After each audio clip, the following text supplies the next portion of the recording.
Long ago, before this day's confusion did begin,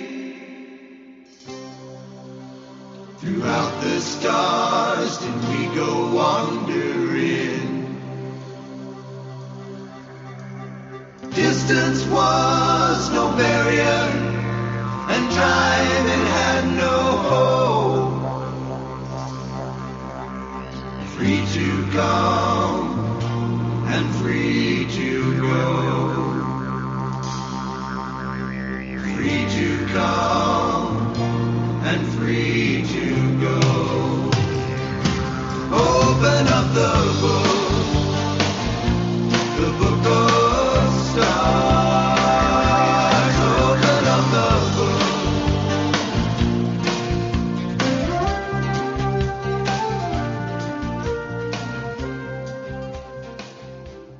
Hello, everyone, and welcome to Karmic Evolution's Astrologically Speaking. I'm your host, SHERI HASAN of Karmic Evolution Astrology, and I'm coming to you on February 9th, 2024 from karmicevolution.com or any of your favorite podcast stations. And before we get into this week's astro news you can use, my usual quick reminder that this show aims to bring you the truth about astrology and your soul's karmic evolution. And to remind you as well that a new show drops every Friday at 11 a.m. Pacific Time and 2 p.m. Eastern on most major podcast platforms. However, if you do listen to this podcast at karmicevolution.com, you'll see a downloadable freebie labeled How to Keep Your Sun Sign Happy, which is friendly advice for every sun sign from renowned evolutionary astrologer Stephen Forrest about what each of us, depending on our individual sun sign, actually needs to be happy. So be sure to grab it when you listen to this podcast, whether you do so live or after the fact, and enjoy some words of astrological wisdom. In addition, if you'd like to learn more about the true meaning of your individual birth chart in order to gain greater consciousness about your soul's true mission and purpose and what may be holding you back from achieving your highest destiny in this lifetime, I am offering a 75-minute Karmic Evolution Natal Insight discounted reading for only $125. And that discounted rate is for podcast listeners only. So, if you're feeling stuck, frustrated, or otherwise stymied in your relationships, career, or other areas of concern, and want to learn why, this reading is for you. If you'd like to understand how, by letting your unconscious script based on old karmic soul-conditioned habits and behaviors from the past run the show, and would now like to become more conscious about how to change this script going forward, then this reading is for you. And if you'd like to co-create your own future happiness using astrological insight, then this reading is definitely for you. As I like to say, conscious awareness has never been so easy or so affordable when you take advantage of my special discounted natal chart reading offer at karmicevolution.com/karmic125. Now, bear in mind that as an astrologer, I feel it's important to look first at your birth chart because it's a soul map for your life's journey.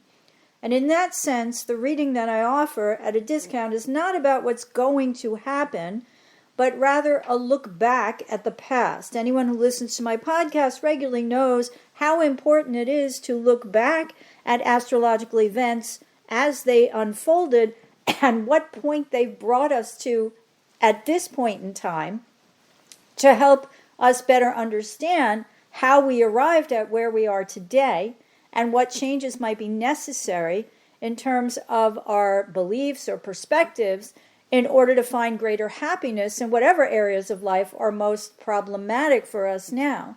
As I said, for some it's career, for some it's relationship, for some it's our health, for some it's our spirituality.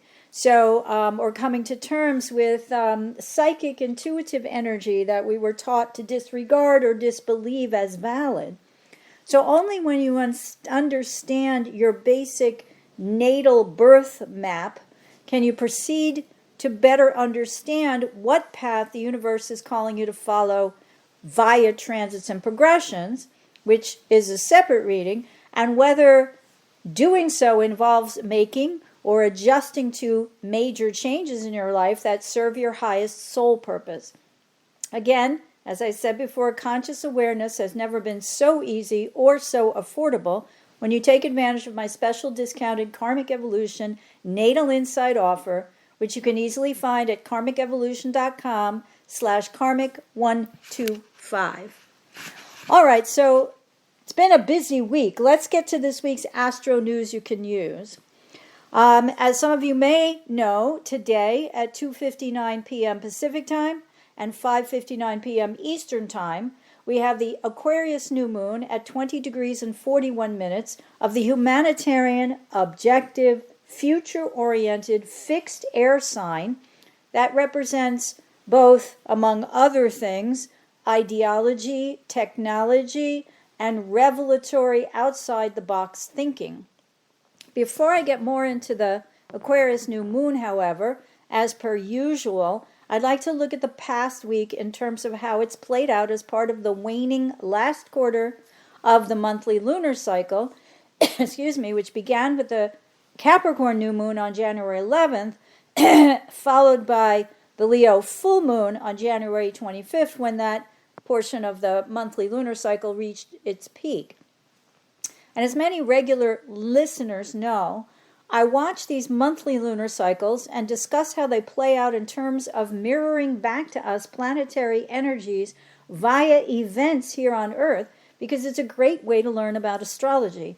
And astrology, when you boil it all down, is basically the study of cycles.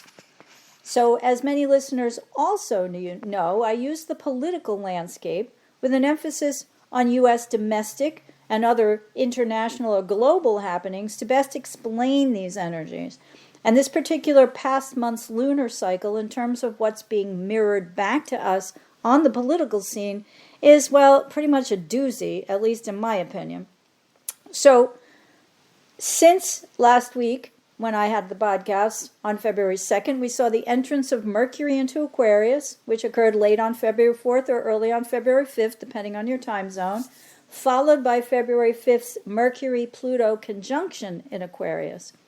Now, Mercury, of course, is the messenger god, while Pluto heralds slow, incremental change through the process of transformational evolutionary change brought on by the death and rebirth that's usually precipitated by societal, or the need for societal reform and the actions that bring us into that period of reform, as well as Pluto's resonance with issues around power, sex, money, as particularly it relates to joint resources and other people's money.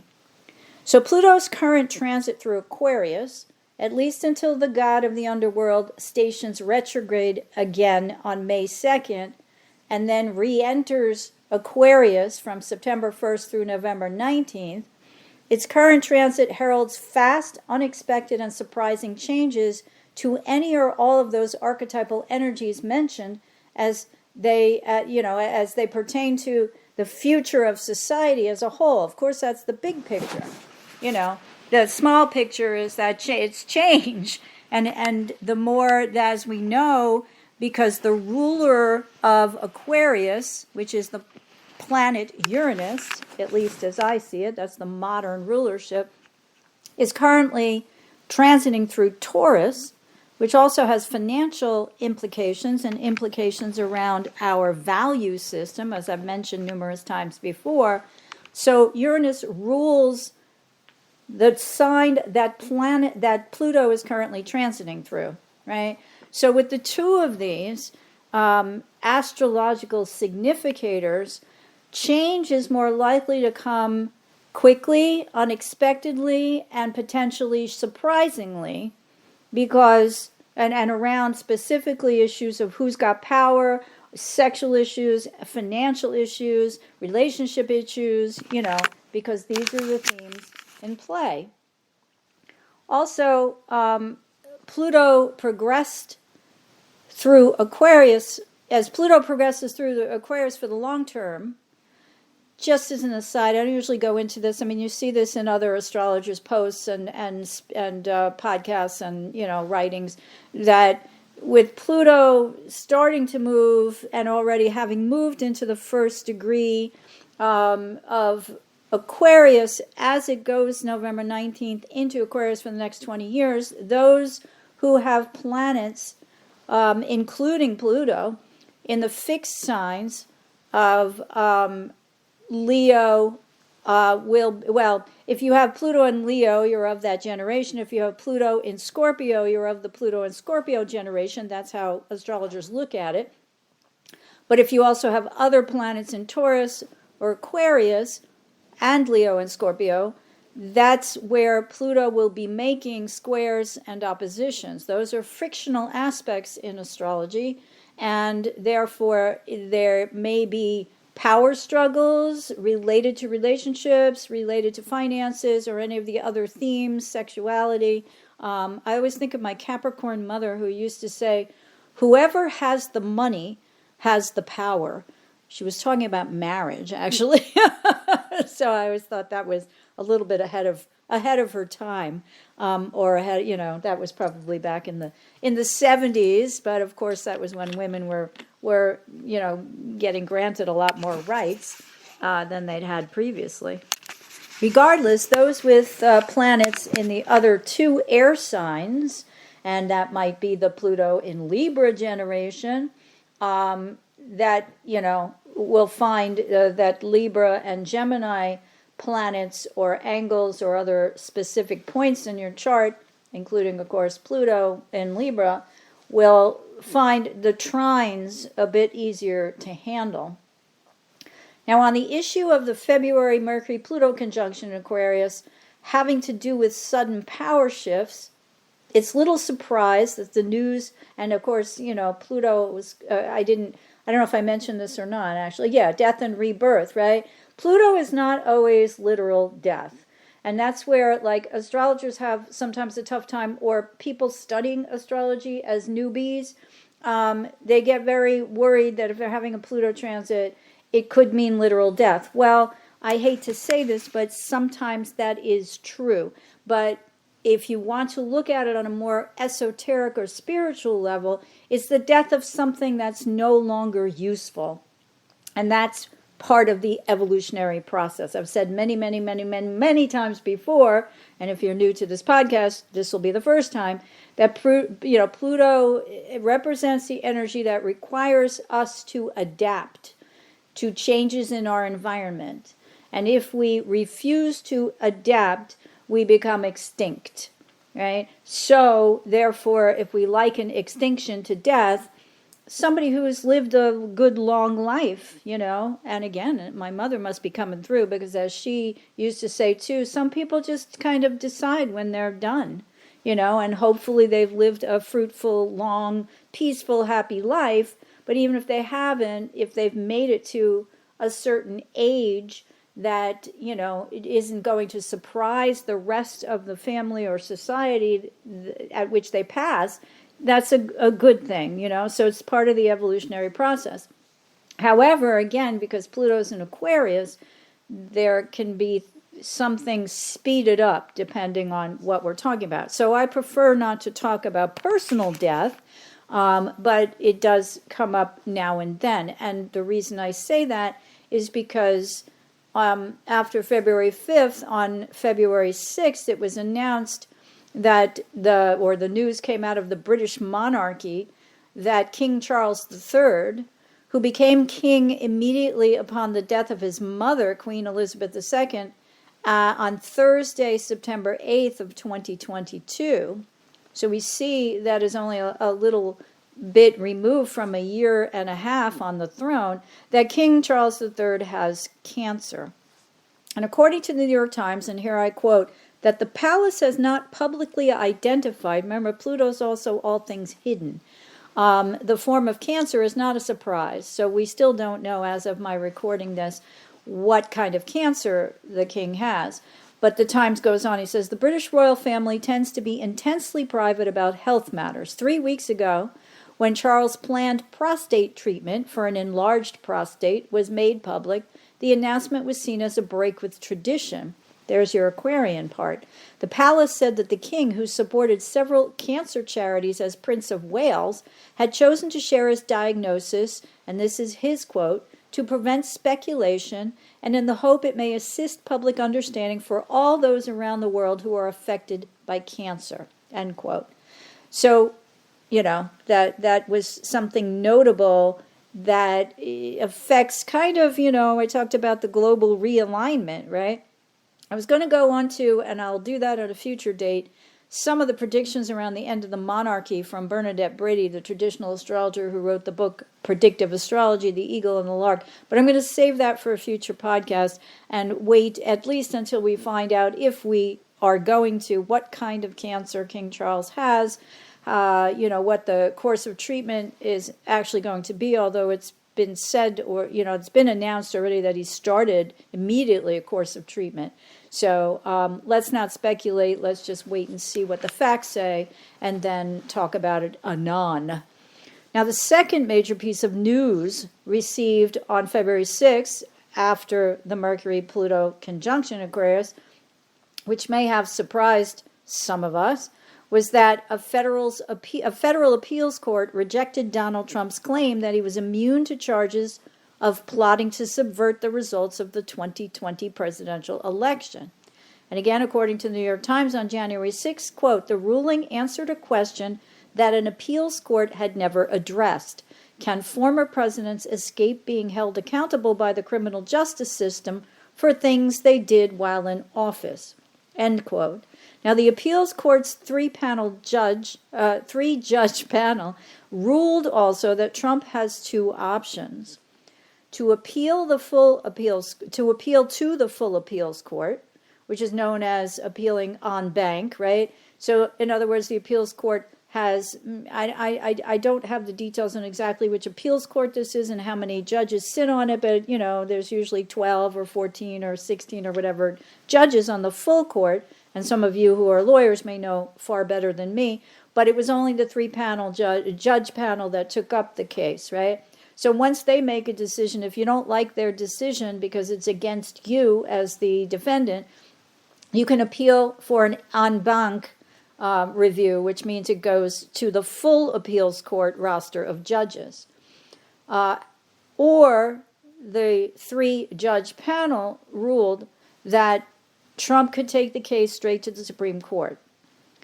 However, they did something a little bit different here. They put a stay on his ability to defer his federal criminal trial, which is what this was about, led by DOJ Special Prosecutor Jack Smith, which was originally scheduled to go to trial on March 4th, but was delayed by this appeal process, should he decide to pursue the former option. So, in other words, that means that Trump cannot delay the legal process, a tactic for which he is infamous and which I relate to often, his wounded natal second house Libra, Jupiter, Chiron, Juno conjunction, in terms of his lack of fairness when it comes to all things legal, something he was taught by his father's lawyer, Roy Cohn, and who was, McCarthy's lawyer during the congressional McCarthy anti-communist hearings back in the 1950s, and his lack of fairness around all things partnership, as I've said, previously. So instead, it's expected that Trump will skip the step of appealing to the en banc appeals court roster of judges and go directly to the Supreme Court, which he has a deadline to do, and that is by Monday, February 12th. And again, I quote the New York Times from February 8th, quote, if the question does reach the Supreme Court, the justices will first have to decide whether to accept the case or to reject it and allow the appeals court's ruling against Mr. Trump to stand. In other words, if they reject it, then the lower court's ruling stands, and there is no opportunity for Trump to then go back to the lower appeals court and ask for the en banc review. If the Supreme Court declines to hear the issue, and again I quote the Times, the case would be sent directly back to the trial judge, Tanya Chutkin. She scrapped her initial March 4th date for the trial last week, but has otherwise shown every sign of wanting to move the charges toward trial as quickly as possible. If, however, the Supreme Court does accept the case, the crucial question will become how quickly the justices act in asking for briefs and in scheduling arguments. Should they move rapidly to hear the case and issue a decision, there remains the chance that a trial on the election charges will occur before the general election in November. But if the justices take their time, it is possible a trial could be delayed until after the election. If that were to happen and Mr. Trump were to win, he would be in a position to ask his Justice Department to dismiss the case or even seek to pardon himself. Even though Mr. Trump put 3 of the justices on the bench, the Supreme Court has not shown much of an appetite for wading into issues related to his efforts to tinker with the mechanics of American democracy. End quote. So it's pretty much common knowledge, I think, that most legal pundits assume that the Supreme Court will not take the case. Again, though, that remains to be seen. So let's remember that Aquarius energy, which often manifests as fast, sudden, and unexpected happenings, will continue to grow rather than reduce as the month moves on, and we see Mars and Venus enter Aquarius too, between February 14th and the 16th next week. First, though, and again on February 6th, following the Mercury-Pluto conjunction in Aquarius, during the waning portion of the monthly lunar cycle that leads up to later today's Aquarius new moon, we had the U.S. House of Representatives fail, by only a slim margin, to vote to impeach Homeland Security Secretary Alejandro Mayorkas, by a slim majority, as I said, of 216 Democrats to 214 GOP votes. Word is that House GOP Speaker Mike Johnson screwed up with his vote count and may have proceeded too quickly with this vote before properly calculating the total votes possible that day. It was said that there was a Democratic member who'd been out and not expected to attend who made it to the vote, and so that changed his calculation of how many Democrats would vote. And as former House Speaker Nancy Pelosi said yesterday, I think it was, after the vote, something to the effect of, and I'm paraphrasing here, you never call a vote on legislation without being absolutely certain you have the votes to win. I'd mentioned before that Johnson has a Leo South Node, and, that does not come without a certain amount of potential arrogance.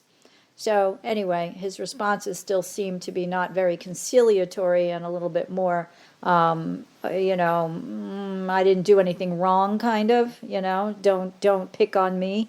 However, regardless, Johnson has vowed now to hold another vote, an impeachment vote against Mayorkas, sometime in the near future. And we know his position as Speaker is becoming incrementally more precarious as he seeks to avoid criticism from fellow Republican House members, as I just mentioned. So right now, whether he manages to keep his position there or not still remains to be seen. So let me remind everyone now about what I said in recent past podcasts, which is that at the January 25th Leo full moon, we were shown who was pulling ahead as the leader of the pack, at least in terms of the 2 GOP primaries that had taken place by then. We know that to be Trump at this point, which was reinforced when Nikki Haley failed to win the majority of the GOP votes in Nevada's February 6th primary, even though Trump wasn't even on the ballot. And according to USA Today, and I quote, in an embarrassing setback, former South Carolina Governor Nikki Haley lost the Nevada GOP presidential primary Tuesday to, quote, none of these candidates. In other words, that was an option that was on the ballot, and she got about 1/3 of the votes, and they got almost 2/3 of the votes, those who who checked off or whatever. None of these candidates, there were twice as many people who did that as who voted for her. And, the loss here for Haley is largely meaningless because former President Donald Trump decided to skip the Nevada presidential preference primary and instead is expected to win the GOP-run caucus, which occurs on February 8th. So I'm recording this before that happens, so we're not going to have the results, at least on this podcast. And that victory will give him all 26 of the state's delegates. And Nevada has a weird system. They do both a caucus and a primary. So the bottom line is that Haley decided to run in the primary, Trump skipped it and decided to run in the caucus. But what's symbolic, but it's a symbolic hit to the former governor who already came in third in Iowa and second in New Hampshire and heads next to her home state's February 24th South Carolina Republican primary. Now, to go back for a second to the failed vote on the impeachment, it was a vote to go forward with the impeachment process of the Homeland Security Secretary Mayorkas's impeachment. It was all so interesting to note Florida Rep. Matt Gaetz's statement after that vote failed, when he said that former House Speaker Kevin McCarthy would not have let this happen had he not resigned in a fit of pique after being voted out of his speakership. What Gaetz was trying to say is that if Kevin McCarthy hadn't left Congress at the end of 2023, it would have left the House GOP in a stronger position vis-a-vis winning majority votes such as this one. And fortunately for all of us, Gaetz did not mention the departure of New York Representative George Santos. Ha, ha, ha. Another interesting development, though, related to Matt Gaetz, is the following. As reported in the publication The Hill on February 6th, after Trump's lack of immunity from criminal prosecution had been announced by the appeals court. So directly following the appeals court saying that Trump was not immune from criminal prosecution by DOJ Special Prosecutor Jack Smith's case in Washington court, quote from The Hill, Representatives Matt Gaetz, Elise Stefanik, who's a GOP from New York, unveiled a resolution Tuesday that declares former President Trump, quote, did not engage in insurrection or rebellion against the United States, end quote. The resolution, which spans one page and has more than 60 GOP co-sponsors, comes as groups across the country try to disqualify Trump from appearing on their 2024 presidential election ballots on claims that he engaged in an insurrection during the January 6, 2021 attack on the Capitol. The efforts point to language in the 14th Amendment that bars from office those that have engaged in an insurrection. Okay, so that was from the Times, but, from, did I say from The Hill? Yeah. And this is me talking now. So since the Colorado State Supreme Court threw Trump off the ballot, Trump's hope to claim immunity from prosecution was dashed by the three-judge panel on the appeals court, and his options for delaying the federal criminal trial are now more limited, okay? It's interesting to note that yesterday on February 8th, the Supreme Court justices heard arguments on the Colorado ballot case. And the Washington Post wrote yesterday, quote, Supreme Court seems poised to allow Trump to remain on Colorado ballot. It seems most legal pundits, and this is me talking again, it seems most legal pundits have reached a quick conclusion based on oral argument in front of the justices yesterday that Trump will be allowed to remain on the Colorado state ballot as a GOP nominee for president. In turn, this means that he likely won't be kicked off other state ballots, as several states have done to date, while others are contemplating do so, because this decision that the Supreme Court has not made yet, but heard arguments for yesterday, will set the precedent. But what's most interesting about this case right now, and its pending conclusion by the Supreme Court, is the introduction of Matt Gaetz's House resolution to declare Trump innocent of engaging in insurrection, and that during the Colorado ballot oral arguments, which I listened to, some of the justices skirted around the issue by saying that Trump has not been accused of doing so. In other words, we note that had he been charged with this particular offense by Jack Smith, which he was not, he's charged with obstruction of justice in blocking a federal, the counting of the electoral ballots and several other felonies. But one of the justices, I don't recall which one, made a point of saying that the lawyer arguing yesterday in favor of booting Trump from the Colorado ballot might have had a stronger leg to stand on had Jack Smith actually accused Trump of insurrection, right? Now, Smith did not do that for certain reasons that were prevalent at the time. I'm not going to go into them. You can look them up. But it's one sort of surprising way in which there's a boomerang back that the Supreme Court used or might use in the future to deny Colorado its right to take him off the ballot. And according to the Washington Post yesterday, quote, at issue, and this is interesting, is Section 3, which, if you watch the news or you read the papers, you're familiar with this. If not, live and learn, right? At issue is Section 3 of the 14th Amendment, adopted after the Civil War to prevent Confederates from returning to the halls of power and rarely invoked in modern times. An issue also they dealt with in questioning the lawyers during the Supreme Court hearing. Regardless, the Washington Post continues, the Supreme Court agreed to fast-track the case, which is expected to resolve the issue for all states with similar challenges to Trump's eligibility. Now, however, right, so we're waiting for the decision, which the Supreme Court has said it will fast-track. We just don't know when that's going to be by.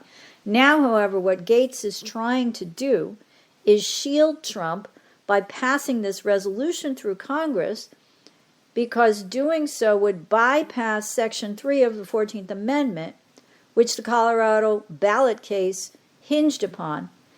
And that's because, in other words, the language in the Constitution's Fourth Amendment says that, and here I'm quoting directly from the Constitution, no person, and you may have heard this already too, but listen, no person shall be a senator or a representative in Congress, or elector of president and vice president, or hold any office, civil or military, under the United States or under any state, who having previously taken an oath as a member of Congress or as an officer of the United States or as a member of any state legislature or as an executive or judicial officer of any state to support the Constitution of the United States shall have engaged in insurrection or rebellion against the same or given aid or comfort to the enemies thereof. Now, while you may have heard that before, because it's certainly been quoted a lot, there's another sentence that ends Section 3.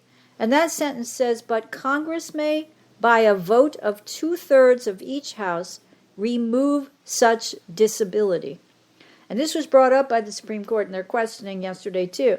But it is that last sentence that Matt Gaetz is trying to get Congress and all of the 139 GOP House representatives and 8 GOP senators, those who are still serving, who voted to obstruct, those who are not, presumably too, but obviously more precarious a position for those who are still in the House or Senate who voted to obstruct justice by urging Vice President Mike Pence to accept fake state electors for Trump instead of the legitimate electors who are based, which are based on the actual vote counts by actual U.S. citizens in each individual state for Biden in, the evening of January 6th, which was just after the violent insurrection at the Capitol. So in other words, again,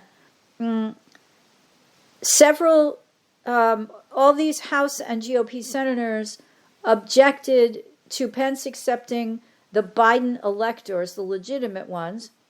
The riot at the Capitol began after Trump addressed them, people out where he told them to take down the magnetometers or, whatever it's called that keeps you from bringing guns or metal into that area, as according to Cassidy Hutchinson at her January 6th committee testimony, that, that even after that, and the calling for the hanging of Mike Pence, when they resumed in the House on at 8 p.m. that night, the number that I just related to, 139 GOP House representatives and 8 GOP senators, still voted to accept the fake electors.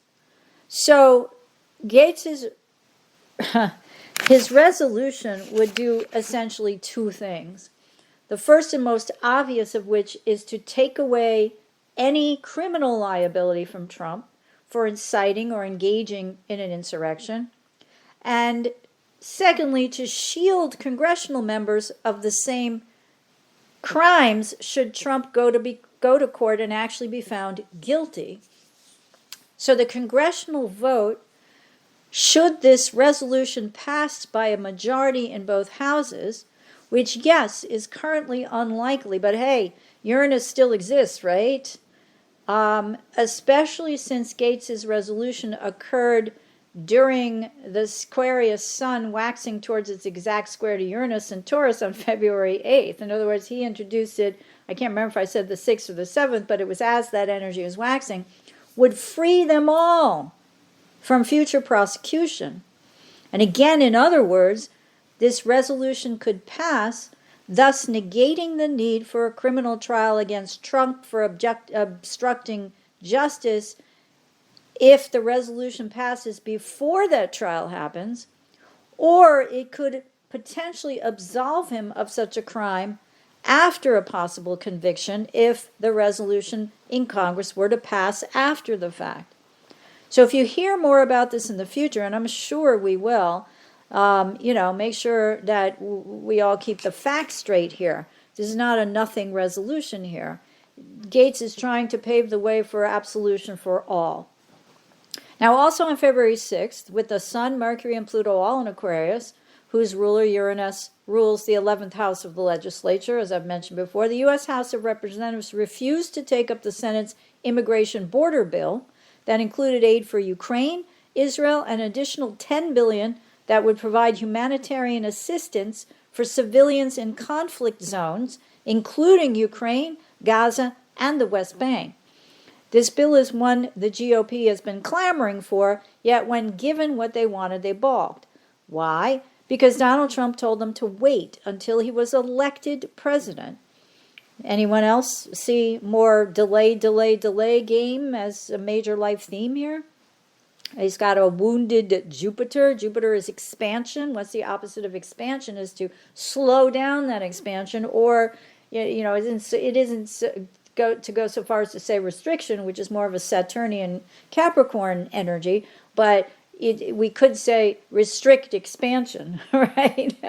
But that way, the GOP can use the border issue and the influx of immigrants trumpeted by Trump as poisoning the blood of this nation as a way to continue to blame on President Biden, the immigration situation merely as a tactical political weapon to get himself, meaning Trump, elected.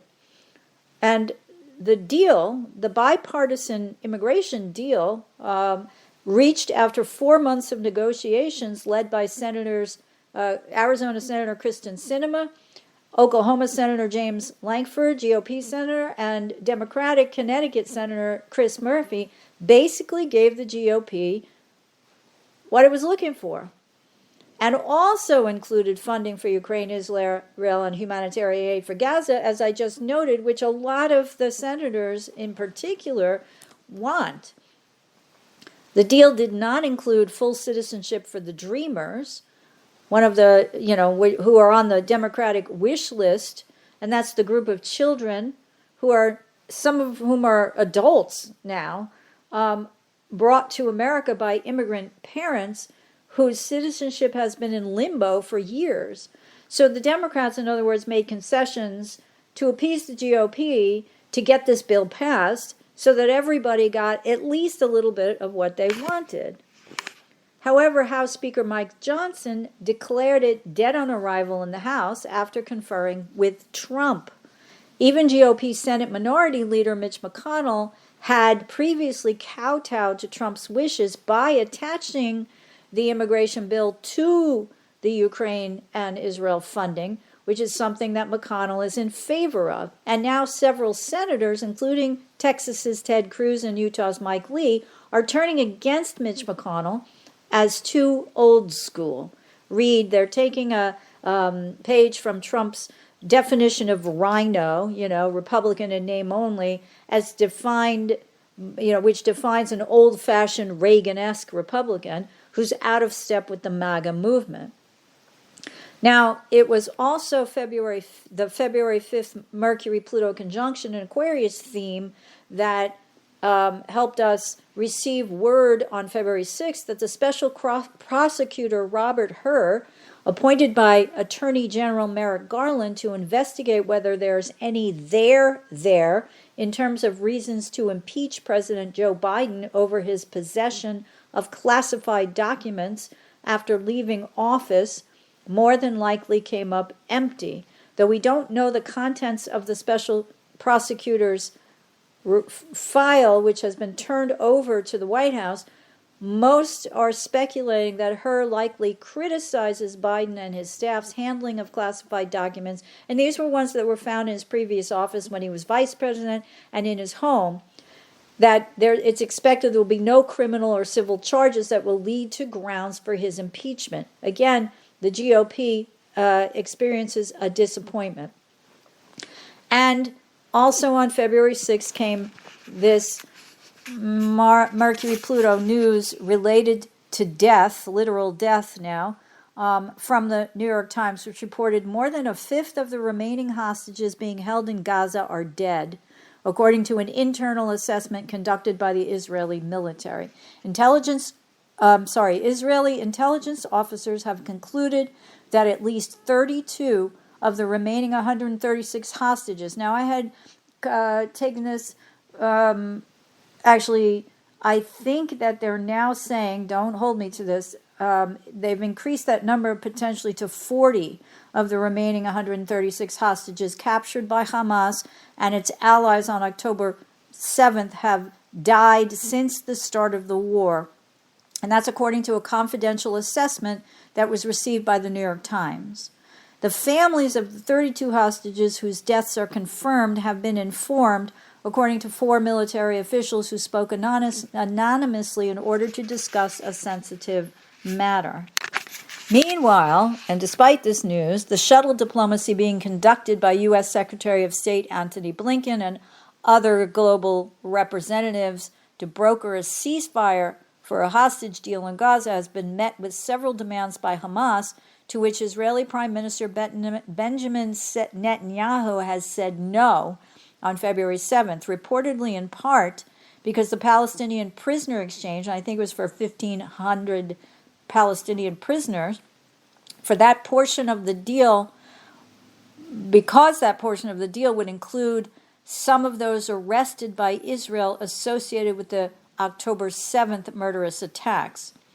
So let's see what the Aquarius new moon and its waxing cycle will bring. Also in alignment again, and I'm sorry to harp on it, but it amazes even me how much this Mercury-Pluto conjunction has brought out through the, reflecting the greater collective's news back to us, and for laying the groundwork for quote-unquote forecasting what the upcoming Mars-Pluto conjunction in Aquarius is going to be like. So some of you may remember that I mentioned Mars in Capricorn as the general, right? And we've seen a lot of stuff around generals. And on, although, and Mars is still in Capricorn right now until it moves into Aquarius on February 12th or 13th, depending on your time zone, and then conjoins next week with Pluto in Aquarius on the 13th and the 14th.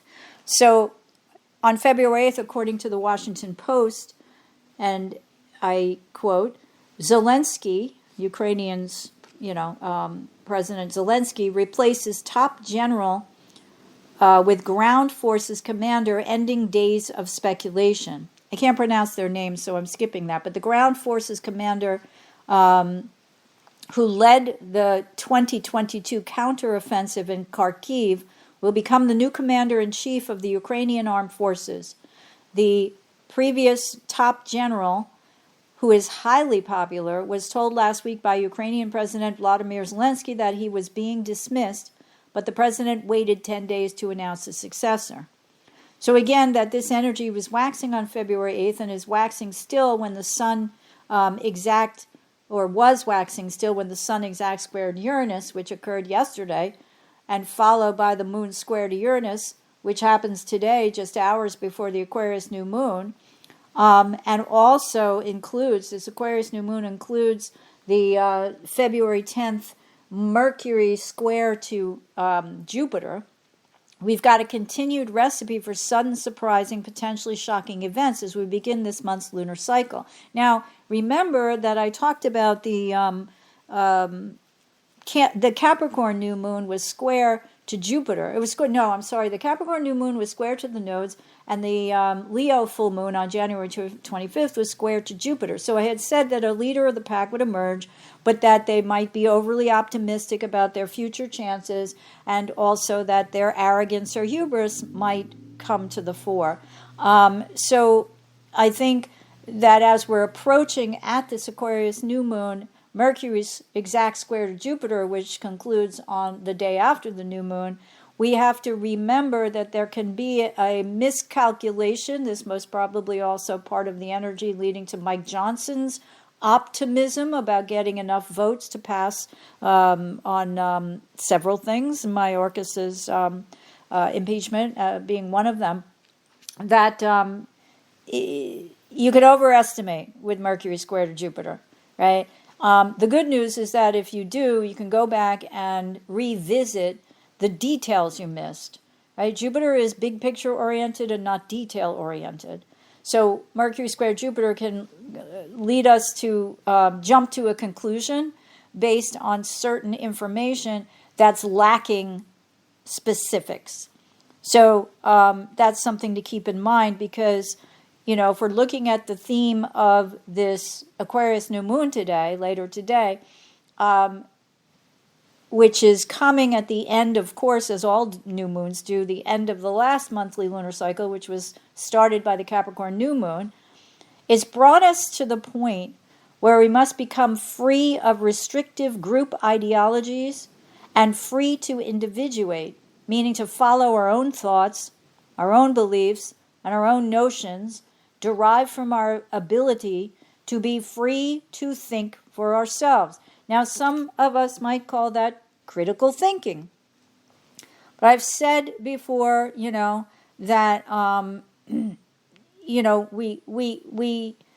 we don't need, well, I haven't said this before, but I'm going to throw this in now, that in terms of politics, or at least domestically, right, we might not want to pay as much attention to the polls that are happening.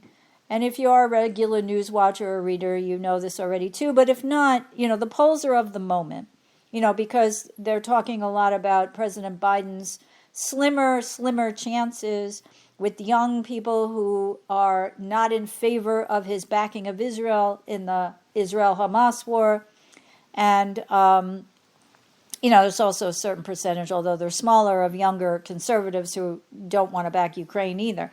But regardless, what I'm saying is that if the choices are between Biden and Trump on election day, the polls may not prove to be particularly relevant, especially 6 or 8 or 9 months before the actual election day.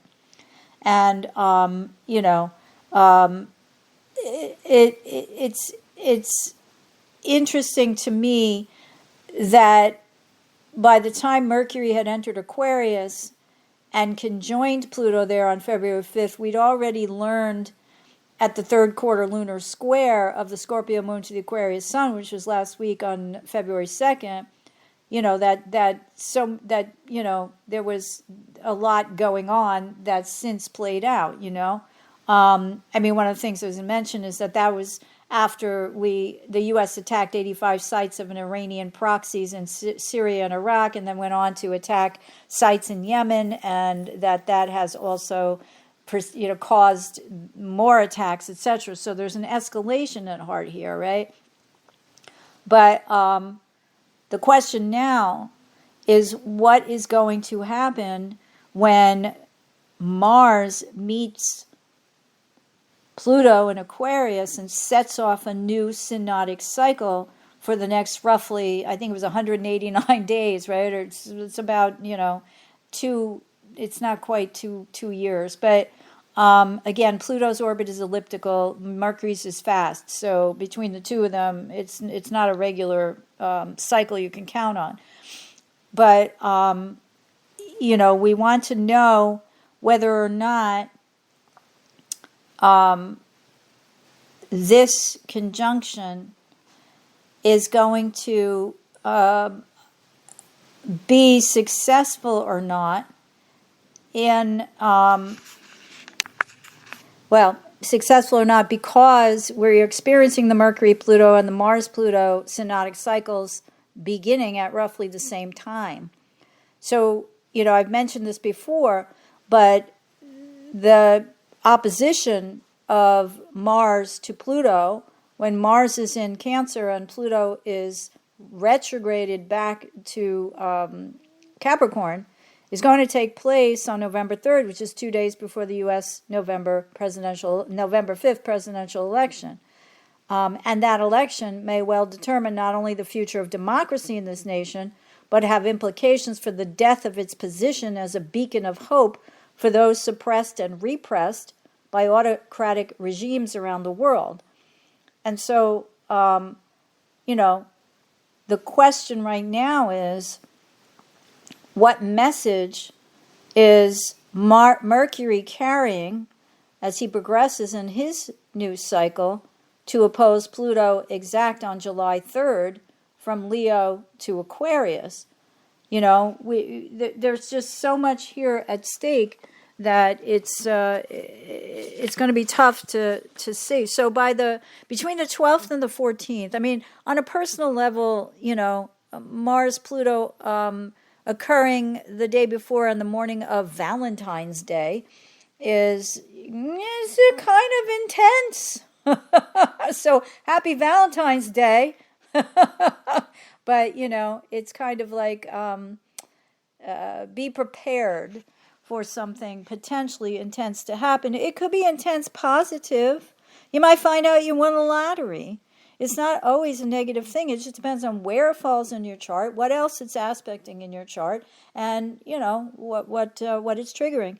So I'll point out too that on Friday next week of February 16th, that Venus follows and enters Aquarius, and then after that, Mercury squares Uranus later that evening on February 16th, and early on the 17th, Venus likewise conjoins Pluto. In fact, at the Aquarius new moon, this is because I looked ahead to the Virgo full moon. They're all conjunct then, but that's a whole nother story, so we'll save that for next week. But it is likely, well, I did write this down, and I don't know if I have time to, no, I don't think I have time to read it. Let me see if I can find it real quick. I don't know where I put it, though.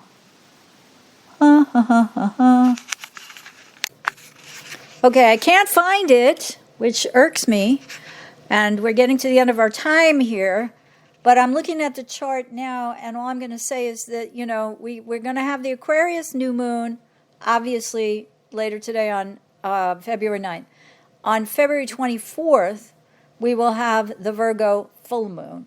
So what I noticed then is that the Virgo moon is pitted against Mercury, the Sun, and Saturn in Pisces, which to me says that any unrealistic ideas that have no real foundational basis in becoming reality are going to be highlighted by the Virgo moon, which requires, as I said before when I was talking about Mercury square Jupiter, because that's going to set off the energies of this Aquarius new moon cycle, right? You've got to give me the details to show me how we can actually implement this or build this or create this or make it physically manifest. If you can't, you've got to acknowledge that it's just a fantasy or a dream. And in addition, the moon will be trining Jupiter, which is usually in earth signs, which is like, here, let me give you the plan, dude. Let's sit down. Give up the fantasy. Sit down with me. Let's go to the drawing board and make it work. But it'll also be quincunxing that Virgo moon at 5 degrees 22. No, I'm sorry, that's not the right. Did I give you the right degrees? No. Anyway, don't worry about it. Well, it's 5 degrees something, but of Virgo. It'll quincunx Pluto at 1 degree Aquarius, Mars at 8 degrees, and Venus at 9 degrees of Aquarius. So it is saying we need an adjustment. So while Piscean energy that the moon, Virgo moon, is opposing is based on a lack of detailed reality-based thinking, the Aquarian archetype is more like, oh, I see it in my mind's eye and it's perfect.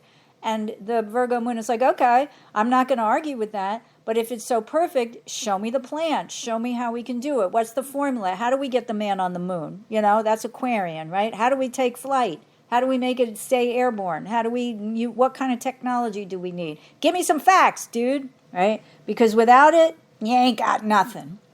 All right, anyway, that's it. I am seriously hoping that the Mars-Pluto conjunction, just take note of it next week, because it does start the new cycle.